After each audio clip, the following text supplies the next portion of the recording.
চাকরিতে প্রবেশের বয়সসীমা ৩৫ বছর করার দাবিতে প্রধান উপদেষ্টার বাসভবন যমুনার সামনে বিক্ষোভ করছেন চাকরি প্রত্যাশীরা। এই ইস্যুতে একটি কমিটি গঠন করা হয়েছে।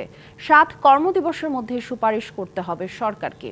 এ নিয়ে আরও জানাতে যোগ দিচ্ছেন সহকর্মী বিজন কুমার দাস। বিজন, দাবি দেওয়া নিয়ে আন্দোলনকারীদের প্রধান উপদেষ্টার বাসভবনের সামনে অবস্থান নেওয়ার কারণ কি? ওনারা আন্দোলনটা শুরু করেছিলেন শাহবাগ থেকেই। শাহবাগ থেকে আমরা যতটুকু জেনেছি সকাল ১০টা থেকে শুরু হয়েছিল। বিভিন্ন জেলা থেকে তারা স্টুডেন্টরা যারা ৩০ পেরিয়ে গেছে চাকরিতে তারা প্রবেশ করতে পারছেন না, তারাই মূলত সমাবেশই শুরু করেছিলেন। তারপর থেকে তারা নিজেরা সিদ্ধান্ত নিয়ে তারা প্রধান উপদেষ্টার বাসভবনের দিকে তারা এগোতে থাকলেন। এবং আপনি হয়তো জানেন যে তারা যখন এদিকে আসছিলেন তখনই তাদের সাথে ইতিমধ্যেই তারাও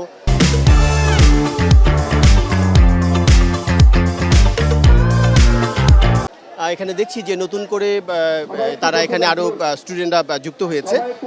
যেমনটি বলেছিলাম যে তাদের যে সমাবেশের পুলিশ টিয়ার সেল করে নিক্ষেপ করেছিল এবং রাবার বুলেটও ছুঁড়েছিল এবং বেশ কয়েকজন তারা আহত হয়েছেন।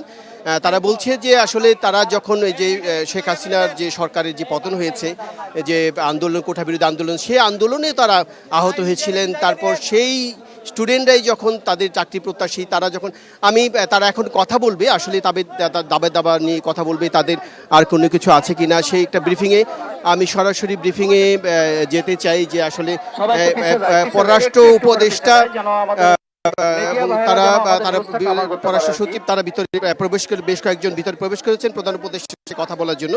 ইতিমধ্যেই যে আন্দোলনকারীরা ৩৫ দাবিতে তারা ব্রিফিং করবেন, আমরা সরাসরি ব্রিফিংয়ে যোগ দিচ্ছি।